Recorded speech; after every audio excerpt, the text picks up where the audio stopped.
Muy buenas tardes a todos. ¿Qué tal? ¿Cómo están? Este martes se celebraba en muchos países la jornada de la eliminación de la violencia contra la mujer.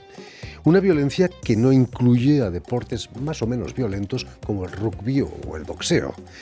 Precisamente nuestro invitado de hoy, el escritor mexicano Héctor Fernando Vizcarra, dedica su novela Constelaciones bajo tierra al mundo del boxeo femenil, libro que presenta este miércoles en el Instituto Cultural de México, aquí en París. Muy buenas tardes, Héctor. ¿Qué tal, Jordi? Buenas tardes. Encantado de estar aquí, en esta ciudad tan bonita. Es un placer tenerte aquí con nosotros, Héctor. Bienvenido, sobre Gracias, todo, Jordi. a Radio Francia Muchas Internacional. Los deportes violentos como el boxeo nunca se citan, ¿no?, en las jornadas contra la violencia infligida a las mujeres. Y el boxeo es bastante violento. El boxeo es de los más violentos, ¿no? Pero bueno, digamos que no se cita tal vez porque hay reglas bien claras, ¿no? Ahora, eso no quita que pues cada boxeadora corra en cada momento, incluso en los entrenamientos, riesgos, ¿no? Pero bueno, son riesgos asumidos que pueden estar en cualquier deporte, incluso aquellos que no parecen tan violentos, ¿no? Por ejemplo, pensamos en el fútbol americano, que en México se practica, pero de una manera, se llama tocho banderola. Y entonces no es tan violento porque no se trata de golpear y derribar, sino de quitar un listón que se tiene a la altura de la cintura, y con eso se para la jugada. Pero efectivamente sí es un campo, digamos, el deporte un poco difuso, ¿no? Para medir la cuestión de la violencia contra las mujeres o entre las mujeres en ese Es caso. aceptada, en todo caso es aceptada Sí, por ellas. claro. Una de tus pasiones es la novela policíaca. Has dado clases en la universidad sobre ese tema e incluso has publicado un ensayo sobre Mario Conde, el detective del cubano Leonardo Padura. ¿Qué te interesaba de la novela policíaca? Pues yo empecé con este interés sobre la novela policíaca desde muy chico. Fueron de mis primeras lecturas, es decir, de estas lecturas que a uno lo atrapan y le dan ganas de seguir profundizando con diferentes personajes, autores, etcétera. Y bueno, después, cuando me tocó hacer un proyecto para la maestría, tiene uno que investigar un tema por el que se decante, y decidí estudiar la novela policial, ¿no? Después me seguí también en el doctorado con una investigación, un proyecto sobre novela policial, pero vinculado con la teoría literaria, y básicamente pues eso también me llevó a intentar escribir algo similar a la novela policial, ¿no? El ensayo que menciona sobre Leonardo Padura, pues sí surgió por también mi interés en la literatura cubana. En la literatura cubana, que había yo hecho algunos trabajos sobre Reinaldo Arenas, entonces teniendo ese contexto de la literatura cubana después de la revolución, de pro-revolucionarios, contra-revolucionarios, más la novela policial, pues me vino muy bien trabajar Mario Conde de Leonardo Padura. Curiosamente, Mario Conde es el nombre de un banquero español que lo metieron en la cárcel, que fue delincuente también, ¿no? Sí. Es digno de hacer otra novela, quizás. Eso se puede hacer también una novela policial o mejor una novela criminal, ¿no? Bastante criminal. Pero volvamos a la novela que presentas este miércoles en el Instituto de México, aquí en París, Constelaciones bajo tierra. El mundo del boxeo nunca ha estado demasiado lejos del mundo del AMPA, ¿no?, de la novela policíaca, precisamente. Sí, justamente creo que por ahí es uno de estos vínculos que hemos encontrado entre la novela policial y Constelaciones bajo tierra. La ambientación, ¿no? El ambiente, claro, sí, del personaje Tere Finiel, que es una boxeadora, en realidad una exboxeadora, ¿no? Una persona de unos 50 años, de la cual vamos a ir sabiendo poco a poco su historia de vida, su ruta, sus viajes. Y bueno, desde el inicio también es bien común que se ligue al boxeador o a la boxeadora con ambientes marginales, es decir, ambientes donde hay pobreza, etcétera, que sin que sean personajes estigmatizados, creo que vale mucho la pena contar ese tipo de historias, ¿no? Por supuesto. Historias sobre mujeres, con mujeres protagonistas, ¿no? En ambientes que uno no ubica como femeninos. Es cierto que tu segundo nombre, Fernando, lo debes a uno de tus tíos, boxeador, que acabó muy mal, ¿no? Sí, bueno, mi nombre es Héctor Fernando, y el inicio de la novela justamente tiene esta mención al nombre de un tío que es Fernando, y no, yo no tengo ningún tío, no tuve ningún tío boxeador, ni ningún tío que se llama Fernando. Creo que es parte del engaño que hago ahí, porque si bien la novela es sobre una boxeadora, también tiene mucho de autoficción y de novela negra. La protagonista de tu novela crece en un barrio periférico de la Ciudad de México, precisamente no lejos de donde tú naciste. ¿Qué recuerdos te quedan de esos años de niño en un barrio periférico de México?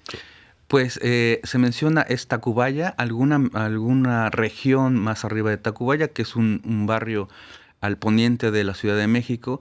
Digamos que es un barrio bastante bravo, y yo tengo buenos recuerdos sobre mi infancia en Olivar del Conde, por ejemplo, en Molino de Rosas, sobre todo porque podía salir mucho a jugar. Es decir, las calles normalmente no estaban transitadas por los autos, entonces podía salir a jugar fútbol, béisbol, ¿no? Había incluso una especie de cancha, ¿no? Entonces creo que sí tengo muy buenos recuerdos. Sí, claro, hay dentro de estos juegos infantiles, pues también había violencia, ¿no? Entonces, pues también hubo ocasión de tener que pelear, pero bueno, no al grado de la violencia que vive Tere Finiel, porque yo sitúo la historia de su infancia más o menos a principios de los 70, finales de los 60, en donde esas mismas regiones estaban aún mucho más desprotegidas. Quizás esa es la primera violencia que sufre una mujer en esos barrios, además la pobreza sobre todo. Claro, la pobreza y también el entorno familiar, que eso me pareció interesante recalcarlo con la relación que tiene con el tío, con el tío Miguel, ¿no? Que a final de cuentas es una figura de autoridad, es quien ha hecho box en esa familia, el tío Miguel, y es una especie de entrenador protector de la sobrina, y la va a llevar a este gimnasio Lupita de Tacubaya, que efectivamente existe, cerca del metro Tacubaya. Antes de la llegada de su tío, ella ya boxea en la calle, ¿no? Se pelea con las niñas. Sí, bueno, era también parte de crear este personaje, que no es nada más por influencia del tío, ¿no? Sino que ella ya trae algo, y que es parte también de cómo uno empieza a pensar, a configurar los personajes para que sean un poco más verosímiles. Muchos toreros en España el siglo pasado se enfrentaban con un cierto miedo a los toros, pero con la frase que decían que más cornadas daba el hambre. Es el caso de muchas vocaciones de boxeadores, escapar al hambre. Claro, porque al final de cuentas hay que recordar que en México uno de los deportes más populares, de más arraigo popular, es el boxeo, ¿no? Obviamente el más comercializado pues es el fútbol, ¿no? También hay gente que va mucho al béisbol, pero en realidad este arraigo popular es el deporte que tiene ese arraigo, pues es el boxeo, ¿no? Y es también una de las formas en donde uno puede tener una cierta movilidad social, ¿no? Claro, son muy pocas las personas que lo logran. Es también como parte de un discurso del esfuerzo, ¿no? Que pues yo no estoy muy de acuerdo con eso, pero finalmente son este tipo de historias que se contaron en todo el siglo XX, de la cultura del esfuerzo, el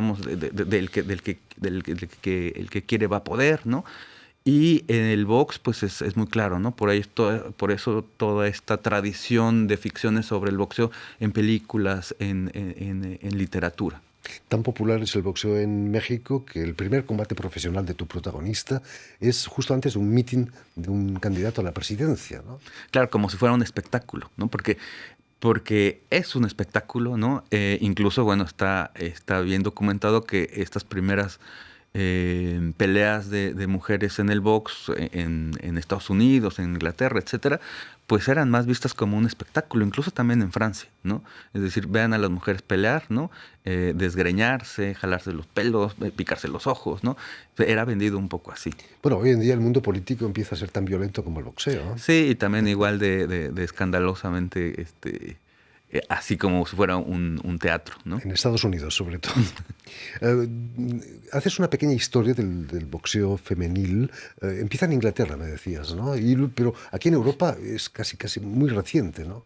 Sí, a mí me parece que tiene que ver también con el arraigo y el gusto que se tiene por el box en ciertos países. Es decir, en los países latinos, ¿no? En algunos, pienso en Cuba, Puerto Rico, en Estados Unidos y en Inglaterra. Y me parece muy sintomático que en Francia se le llama box inglés, ¿no? Para diferenciarlo de otros. mientras que en México pues es box nada más, ¿no? Es box y uno sabe exactamente las reglas, ¿no? Entiende más o menos cuántos rounds son, el peso. Y sí, yo creo que al menos en Francia no es tan popular como si lo es en México, en Estados Unidos y en otros países. Si el boxeo es muy duro para los hombres, mucho más duro es para las mujeres, pero es cierto que algunas boxeadoras son adictas al dolor, como lo dices en tu novela. Bueno, eso también es una parte como inventada, pero yo supongo hablando con gente que ha hecho box, que de pronto sí tienen estas ganas, ¿no? Esas ganas de golpear y de ser golpeado, ¿no? Porque al final de cuentas es también una demostración de superioridad ante el contrincante. No sé qué tanto se pueda llegar a ser adicto a algo que te hace daño, pero creo que no está tan errado esa afirmación, Quizás ¿no? a la adrenalina Quizá la que genera, ¿no? adrenalina, ¿no? Sí, claro. Vienes, Fernando, por primera vez a París en 2012, Héctor Fernando, gracias a una beca. En la novela nos hablas de una iglesia parisina en la que das clases de francés, curiosamente, a emigrantes sin papeles. ¿Es autoficción o también hiciste tú eso cuando llegas a París? Yo hice eso. En realidad, la primera vez que vine a París fue para trabajar como asistente de lengua en 2005 y 2006. Pero bueno, fue trabajo. Y esto que mencionas, Jordi, en 2012 vine por una beca mexicana para terminar de cursar el periodo doctoral.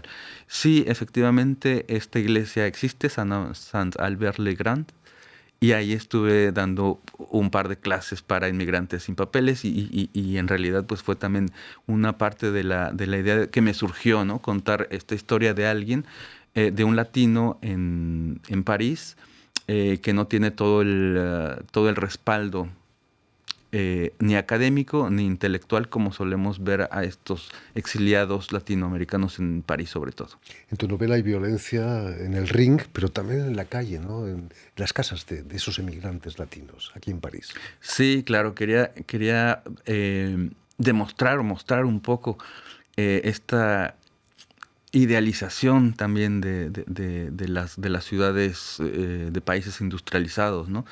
Donde se puede encontrar violencia en lo más íntimo incluso, ¿no? Donde parecería que no, donde parecería que hay espacios de seguridad, pues no, también hay muchos indicios de violencia para todas las personas.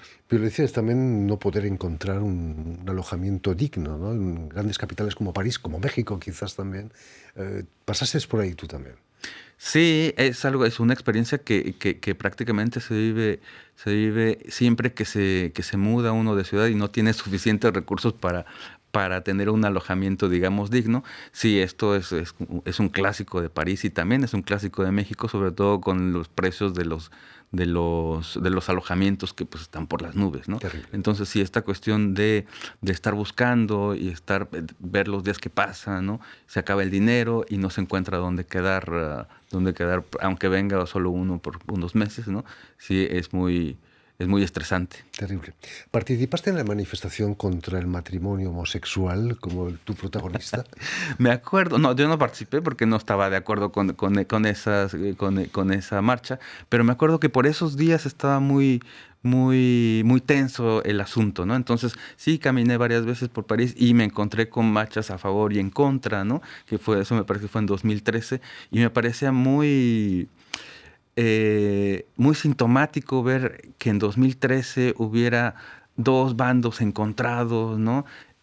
Con una cuestión que en otros países ya totalmente saldada, En ¿no? México, por ejemplo. En México, por ejemplo, ¿no? Esa cuestión del matrimonio homosexual no se le llama así, ¿no? Matrimonio entre individuos del mismo sexo no se le llama así, tiene otro nombre que refiere a otras cosas, ¿no? Y a otras necesidades también, pero me llama mucho la atención cómo en Francia hubiera esa resistencia, ¿no? Esa resistencia un poco incluso hasta reaccionaria de pronto. Es esa polarización que estamos descubriendo en la política también, ¿no? Claro. ¿Conociste aquí en París, en esos paseos por París, a alguien que te inspiró el personaje de Teresa Tetere? No, pero en realidad, como te decía Jordi, pues yo en estas clases que di en la iglesia vi el tipo de latinoamericano que no está retratado en la literatura latinoamericana sobre o en París, ¿no? Es decir, este latinoamericano muy, muy, muy alejado del terreno intelectual, del terreno educativo, ¿no? Que en realidad viene por necesidades económicas, por anhelos que no tienen nada que ver con la cuestión educativa, y que es muy distinta, por ejemplo, a la migración mexicana en Estados Unidos, ¿no? Entonces me pareció que ahí había una buena oportunidad para continuar, ¿no? Dándole vuelta a las novelas, a los relatos literarios de latinoamericanos en París. Se habla mucho de Carlos Fuentes, de Octavio Paz, pero poco de los emigrantes económicos. Sí, poco, bastante poco, casi siempre son profesores, ¿no? O son medio intelectuales, ¿no? O sea, pensemos en Rayuela, en todos estos, o en lo que escribe Mario Vargas Llosa. En estos, de alguna manera, pues son exiliados con cierta jerarquía, ¿no? Y con otro tipo de necesidades. Diplomáticos algunos, ¿no? Diplomáticos como algunos, Fuentes. claro. ¿Has recibido reacciones de alguna federación de boxeo o quizás de algún gimnasio que entrena a boxeadoras sobre tu libro? ¿Cómo ha reaccionado No, la crítica? todavía no, directamente de gente que haga box o que se dedique al box, no. Pero en general he tenido como muy buenos comentarios sobre, y es curioso porque normalmente van sobre uno o sobre otro personaje. Es decir, me dicen, gusta mucho el personaje de la boxeadora, es decir, porque pues de alguna manera les recuerda a, si no a boxeadoras, a mujeres que se dedicaron a cosas que no eran, en las que no entraban directamente son simplemente por eso, ¿no? Y entonces, bueno, eso me agrada porque pues al final de cuentas es un personaje que creé así, nada más, ¿no? A partir de la frase constelaciones bajo tierra, que si quieres después volvemos a eso, una frase que me llegó de pronto y la fui rellenando, ¿no? Con historias de Tere Finiel.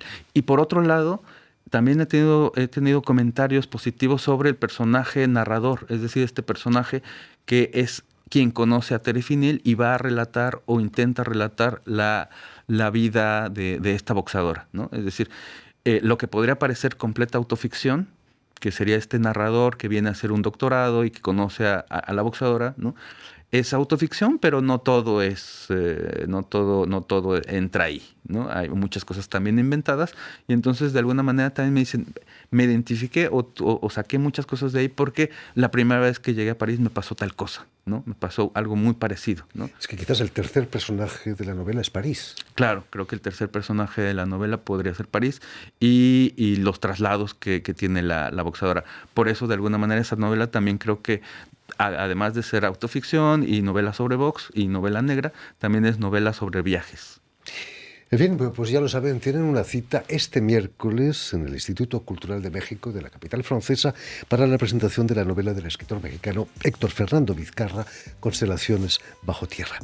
Muchísimas gracias, Fernando. Muchas gracias, Jordi. Mucho éxito con esta novela. Muchísimas gracias. Permíteme también que dé las gracias a Vanessa Loiseau y a Suel Kedir, quienes se han ocupado hoy de la realización del programa, y saludar también a nuestros telespectadores, que nos siguen todo en América del Norte, en América del Sur, seguro que en México también, gracias a la cadena Unión Continental Latinoamérica, UCL, y una red que se llama TAL, que reúne televisoras públicas y universitarias de los dos continentes. Y a ustedes, muchísimas gracias por su atención y les damos cita para una nueva edición de El Invitado de Radio Francia Internacional.